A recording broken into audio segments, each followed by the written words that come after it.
The phone buzzed on the cluttered kitchen counter, shattering the quiet hum of my Brooklyn apartment. I froze, coffee mug halfway to my lips, the bitter steam curling up like a ghost from the past. Hollis Reed, the caller ID flashed. My heart slammed against my ribs, hard, like a fist demanding entry. 10 years.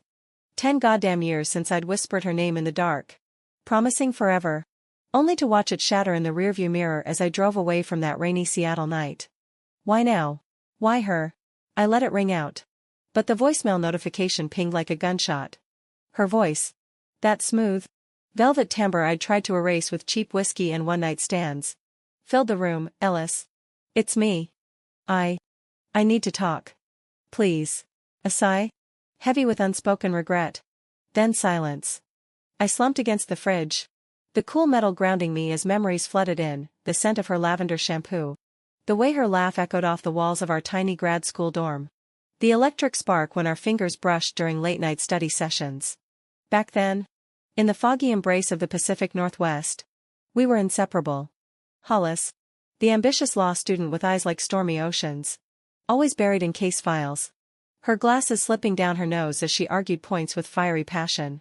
Me, Ellis Kane, the wide-eyed journalism major, scribbling stories in notebooks stained with coffee rings, dreaming of bylines in the New York Times. We met at a campus rally for LGBTQ rights, our signs bumping in the crowd, and from that chaotic afternoon, love bloomed fierce and unapologetic. Stolen kisses in the library stacks, whispered confessions under starlit hikes in the Cascades. God, it felt invincible. But life, that cruel director, had other plans. Hollis got the offer from a top firm in D.C., the kind that promised power suits and corner offices. I landed a gig chasing leads in Chicago, the wind-whipped city that matched my restless soul. We'll make it work, we vowed. But distance gnawed at us like termites on old wood. Late-night calls turned terse, visits sparse. One explosive fight over the phone, accusations flying like shrapnel, and it was over. You're choosing your career over us, I yelled, tears blurring the screen. Her reply, a broken whisper, maybe I am. I hung up, packed my bags, and fled to New York, burying the pain in deadlines and datelines. Years blurred into a montage of fleeting flings and front-page scoops. I covered protests in Ferguson, hurricanes in Florida, always chasing the next story to outrun the ache. Therapy helped, sort of. Closure, my shrink said. But how do you close a wound that never fully scarred? Hollis faded to a dull throb, a name I avoided in conversations, a face I scrolled past on LinkedIn with a quickened pulse. Until that voicemail. I paced the apartment, the hardwood floors creaking under my bare feet, the distant siren wail of the city seeping through the window like an omen. What could she want? My mind raced. Was she sick? Married? The thought twisted my gut. I hit redial before doubt could stop me. Ellis? Her voice answered on the first ring, laced with surprise and something warmer, relief? Yeah. It's me. My throat tightened. What's going on? Hollis? A pause. The faint rustle of papers on her end. I'm in New York for a conference. Can we meet? Please. There's something I need to say. We agreed on a neutral spot, Central Park. That sprawling green heart of the concrete jungle. Under the morning sun. I arrived early. Nerves buzzing like caffeine overload. The crisp autumn air carrying hints of roasted chestnuts from a nearby vendor. Leaves crunched underfoot. A symphony of reds and gold swirling in the breeze. Then I saw her, Hollis, striding down the path in a sleek trench coat, her hair catching the light like burnished copper. She looked the same, yet different, lines etched around her eyes from late nights in courtrooms. But that confident stride unchanged. Ellis, she breathed, stopping a few feet away. Her eyes, those deep blue pools, locked on mine, and time folded in on itself. We walked, words tumbling out haltingly at first. She talked about her life, the high-stakes cases defending marginalized communities, the empty D.C. apartment that echoed with solitude. I won big last year, she said, voice softening, but celebrating alone. It hit me. A bench appeared, and we sat, the wood cool against my jeans. Birds chirped overhead, oblivious to the storm brewing inside me. Why now? I asked, my voice cracking like dry leaves.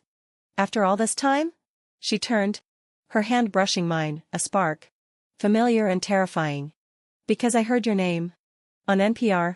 Interviewing that activist. Your voice. It gutted me. Ellis. Reminded me of what I lost. Tears glistened in her eyes. I tried to forget too. Dated. Threw myself into work. But nothing filled the void. We were young.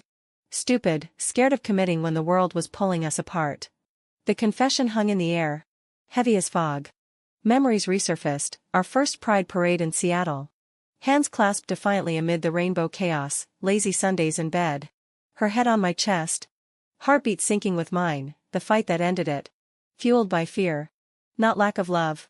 I pushed you away, she whispered. Because I thought success meant going solo. But it's hollow without you. My chest ached. A mix of anger and longing. I built a life here. Hollis. Without you. But even as I said it, the lie tasted bitter. The women I dated were echoes. Never quite matching her fire.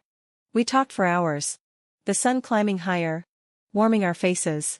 Laughter crept in, recalling that disastrous camping trip where rain soaked our tent. Forcing us to huddle closer. Tears followed. Raw and unfiltered. I miss us, I admitted finally. Voice barely above a whisper. Her hand found mine. Fingers interlacing. A silent promise.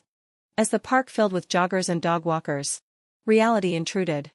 She had a flight back tomorrow, I had a deadline looming. But this wasn't goodbye, not like before. Come visit, she said. Eyes pleading. Or I'll come here. We can try again. Slower this time. I nodded. Pulling her into a hug. Her scent, lavender mixed with city grit, enveloped me.